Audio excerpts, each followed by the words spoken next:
Welcome to SGS Sustainability Expertise interview series on greenhouse gas and climate-related reporting. I'm your host, Adam Hammis, Vice President of Sustainability Assurance for SGS North America, and our conversation today is Fair Trade Coffee and Climate Resilience. Our guest is Debora Rosado, the Standards Director for Fair Trade USA. Thank you for being here, Debora. Thank you for having me. Before we dive in, could you please share some quick background on Fair Trade USA and your role for our listeners? Yes, certainly.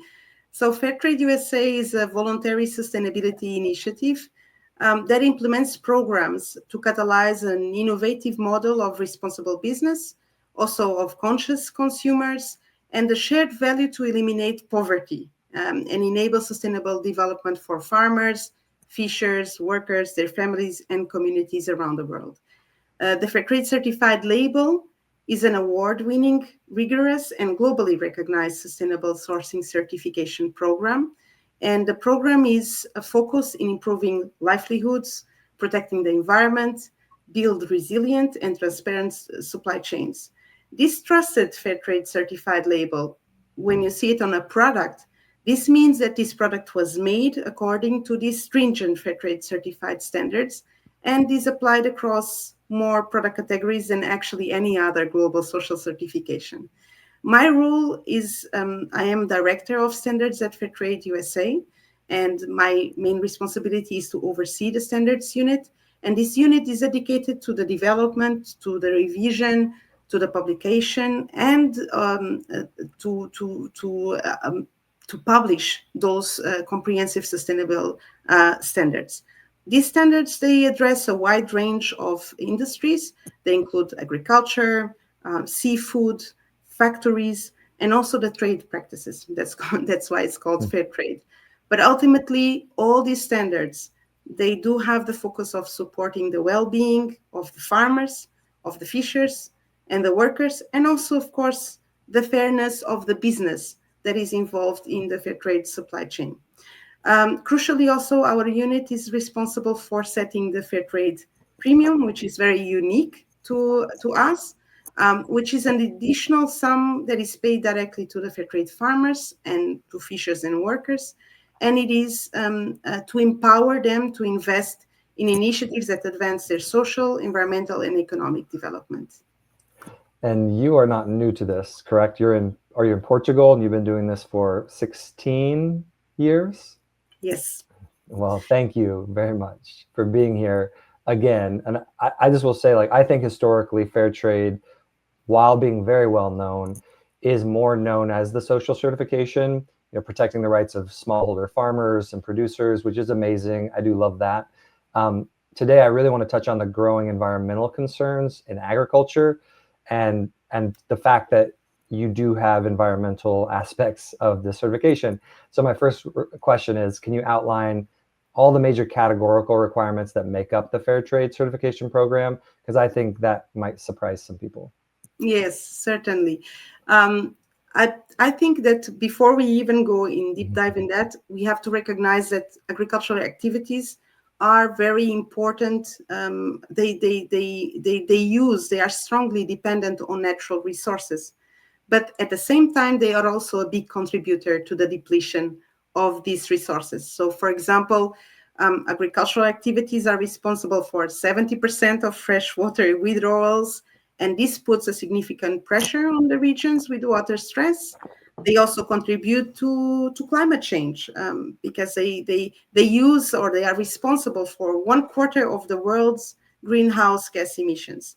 So this impacts the agricultural role, not only as a user of these resources, but really as a contributor to these environmental challenges. Half of the habitable land is used for agricultural production.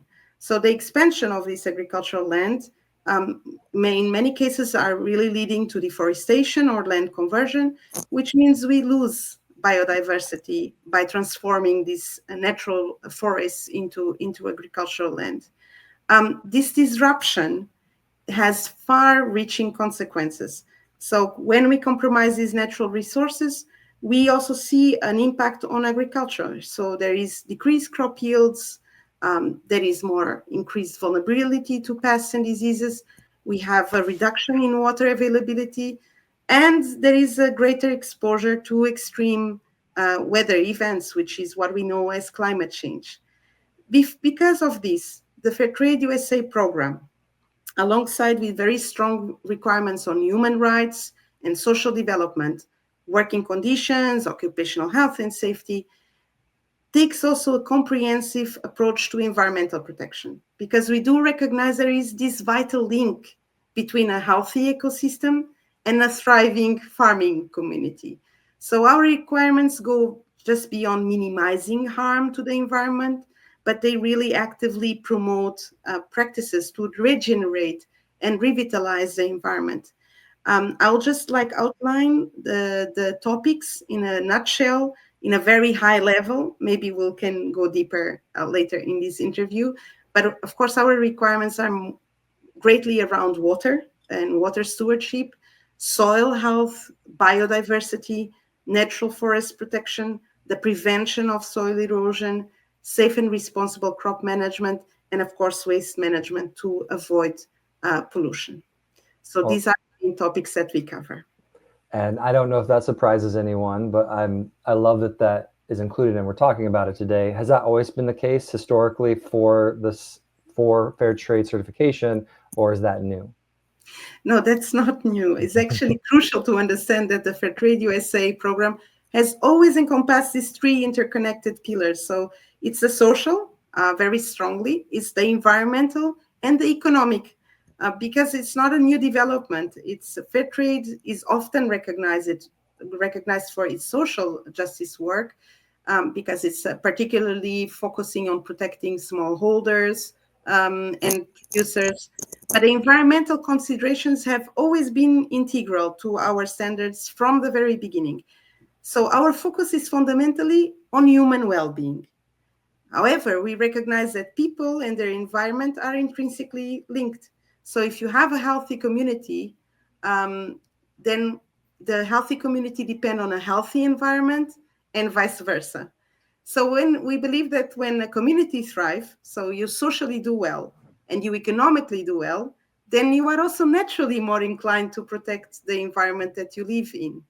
And farmers, they understand often really firsthand that environmental degradation, including the impacts of climate change, directly has an effect on their lives, on their livelihood, on their productivity, and of course, ultimately on their future as farmers. So for fair trade, environmental protection is not an add-on, it's not something new.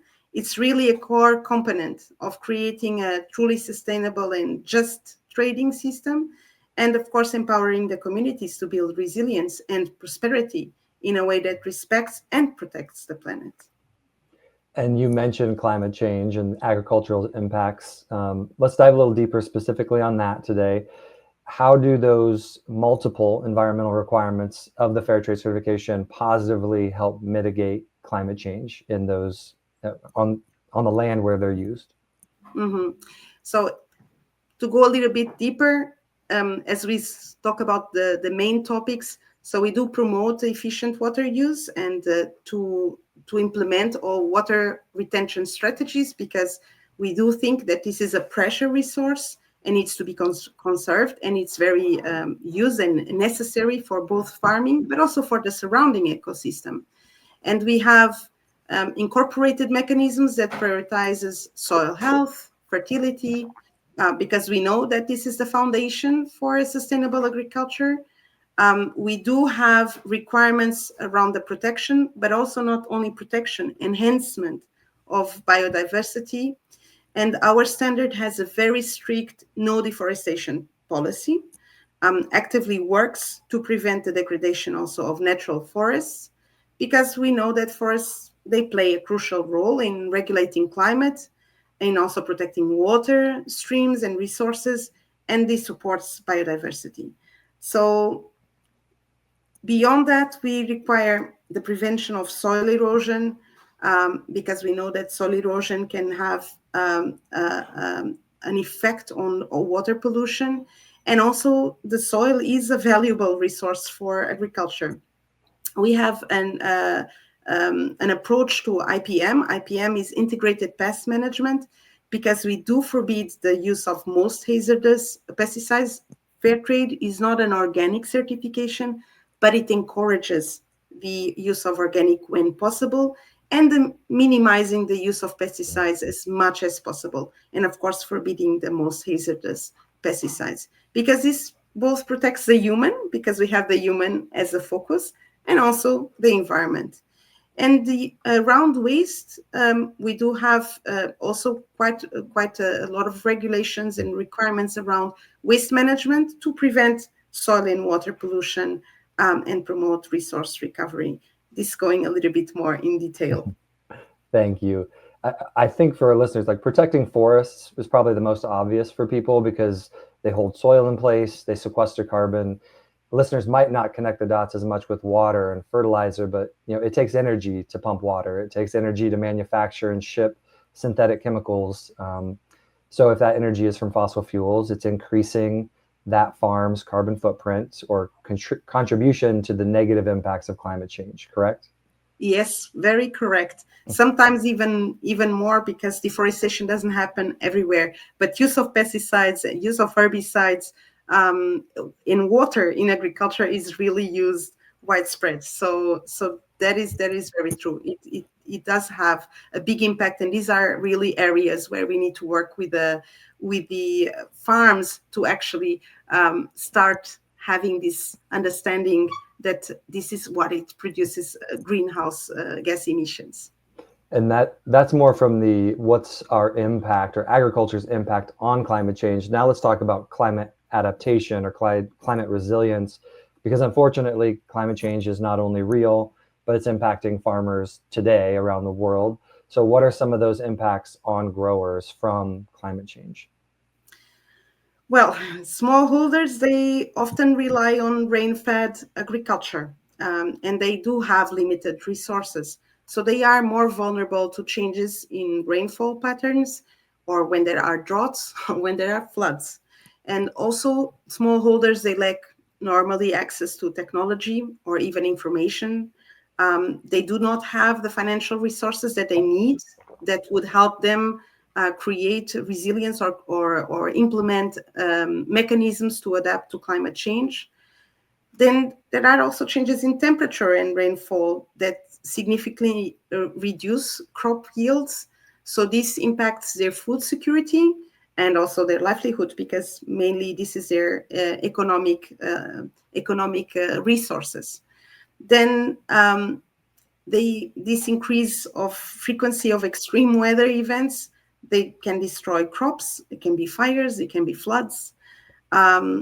And climate change is exacerbating at the moment water scarcity in many regions. Many regions are really struggling to get water. So this makes it very difficult for smallholders to be able to irrigate their crops. But also, climate changes in climate, they are favorable conditions to have more pests and more diseases, which then has an impact on the crops. Um, and rainfalls patterns. So much rain in one season, no rain in another season, they can really accelerate soil erosion, degradation, and they reduce also the soil fertility and the productivity for these smallholders. So ultimately, climate change can actually force smallholders to have to abandon their farms and then seek alternative livelihoods. And this is going to lead to economic hardship for them, but also to social disruption if these farmers indeed have to leave their lands and their farms. And that's incredibly unfortunate. And the people who grow our food around the world, it's very, very important to not only them have a livelihood that the rest of the world can eat. So let's get really specific. We'll pick an industry that people care a lot about, coffee. As you know, SGS, we're working with a small roaster of fair trade certified coffee, Black and Bold. One of their owners recently went to Peru specifically to tour one of their coffee growers cooperatives. That's fascinating. I loved getting to sort of look in on everything that they learned. How does climate change impact coffee farmers today and the coffee industry? Mm-hmm. Well, beyond all what we have mentioned already, Mhm. the rising temperatures, for example, they are making the traditional coffee growing regions a little bit less suitable to grow coffee, because coffee plants, they thrive within a specific temperature range. So when there is increased heat, then there is a negative effect on the growth and the yield of the coffee beans and the coffee plants, which forces then the farmers to have to seek higher altitudes to be able to grow their coffee, where the temperatures might be a little cooler. But this is not always feasible to just change location, because it's due to land limitations and other constraints. Farmers can just not move their crops somewhere else. Beyond that, warmer and also wetter conditions, as we mentioned, favors an increase of pests and diseases. In coffee, it would be the coffee berry borer or the coffee leaf rust. These are normally outbreaks that they cause significant crop losses, and of course, they impact the farmers' livelihoods when they have less coffee to sell. Also, the erratic rainfall, so much rain in one season, no rain in the other, and also this included prolonged droughts. They disrupt the coffee plant's growth cycle. So the droughts, of course, they cause water stress, not only to coffee farmers, to all farmers, but particularly to coffee farmers. And at the same time, excessive rainfall, they will lead to soil erosion and to fungal diseases. Um, but also, talking really about coffee, climate change can affect the chemical composition of the coffee beans. So it can alter the flavor, the aroma, the acidity. And this is a threat, especially to to the quality of specialty coffees, because they rely on specific growing conditions. So we might actually get the taste on the beans regarding climate change. But smallholders are really a significant portion of the coffee industry. So most of our coffee is grown by small farmers. They are particularly vulnerable to climate change impacts because of also what we have already mentioned. They lack the resources to adapt to climate conditions, to climate changing conditions. They do not have the economic resilience to invest in irrigation systems or resistant varieties.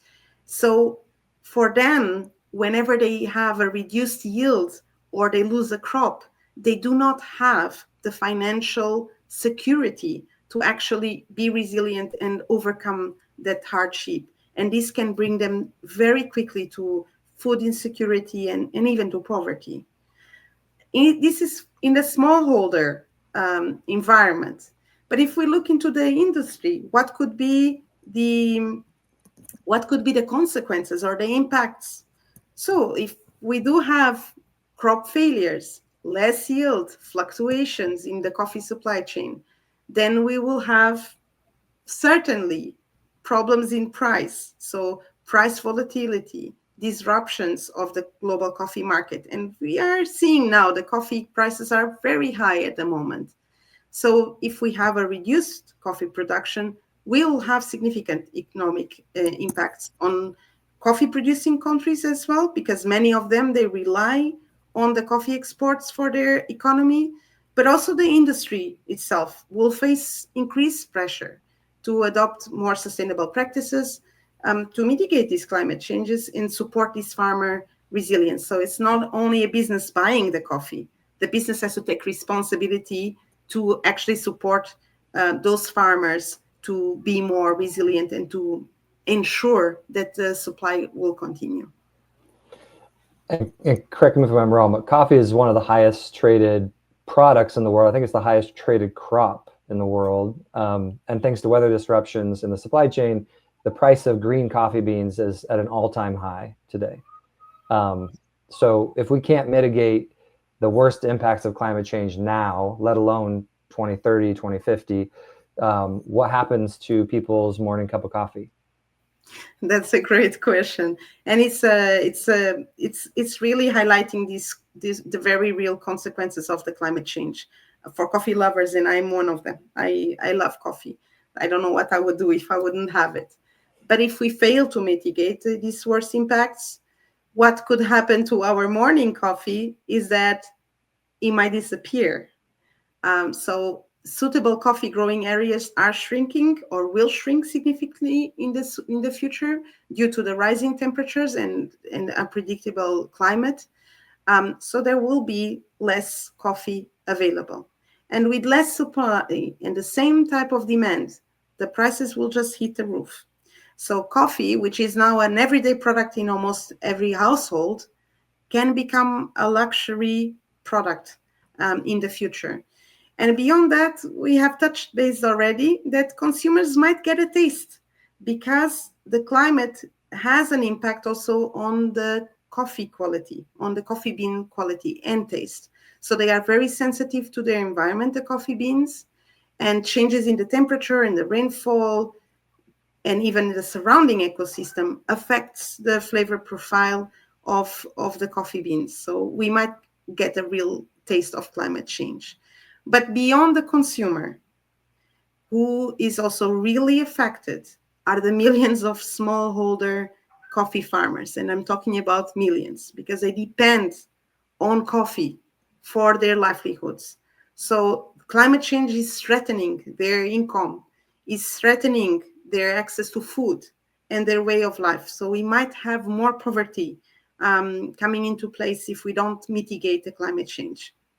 So the other thing is that when coffee becomes scarcer and also more expensive, there is going to be more ethical concerns about fair prices, sustainable farming practices. This will become more and more critical in the coffee industry.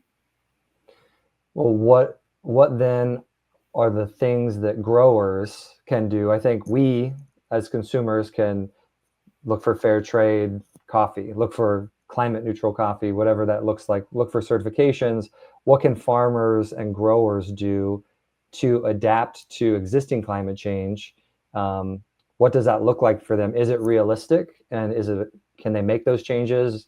I'm assuming some of this might fall under the focus of your requirements, but what are the things that they can do and the actions they can take?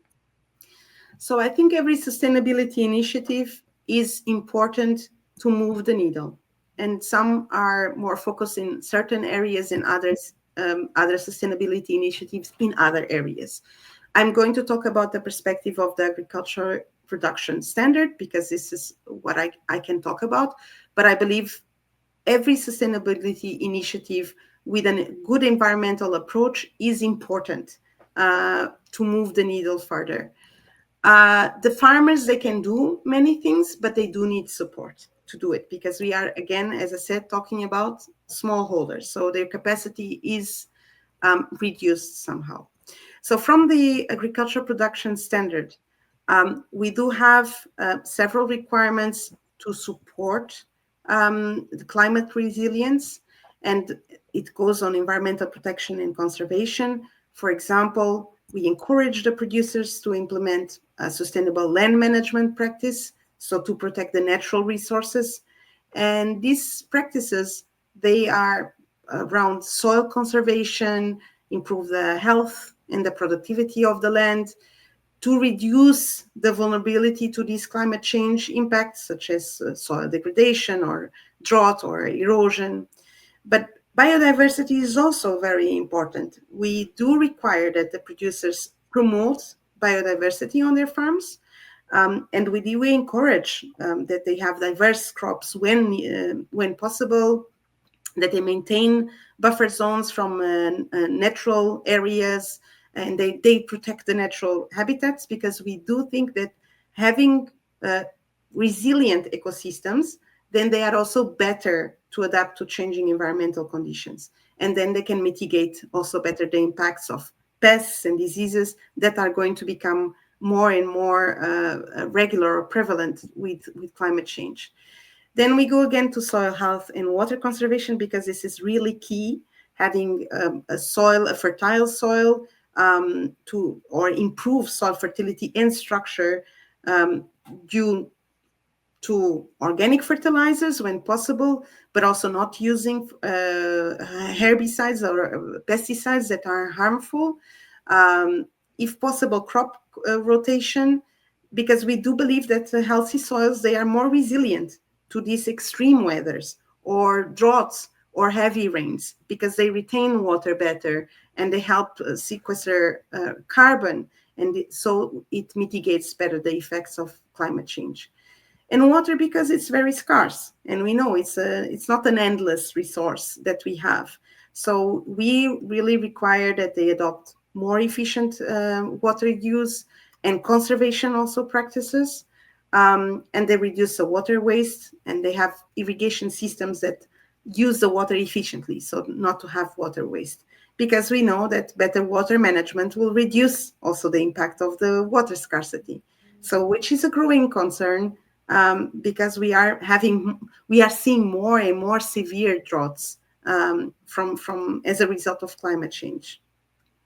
In pest and disease control, we use the IPM approach. IPM is something called integrated pest management, and this helps producer to manage pests and diseases, not using too much chemicals. As I said, we are not an organic certification, but we don't want to use hazardous pesticides, and definitely we want the reduction of those pesticides on the soil. So this reduces the likelihood of pest outbreaks, and also it helps building resilience to changes in pest populations. In terms of climate adaptation planning, we do require or encourage the producers to make risk assessments so that they identify what are their potential climate-related risks in their production systems, so that they can start preparing. They can start planning ahead to mitigate these risks and ensure then a long-term sustainability and productivity. But very important and very particular to the fair trade system is the fair trade premium. So the fair trade premium can be used by producer organizations to invest in community resilience projects.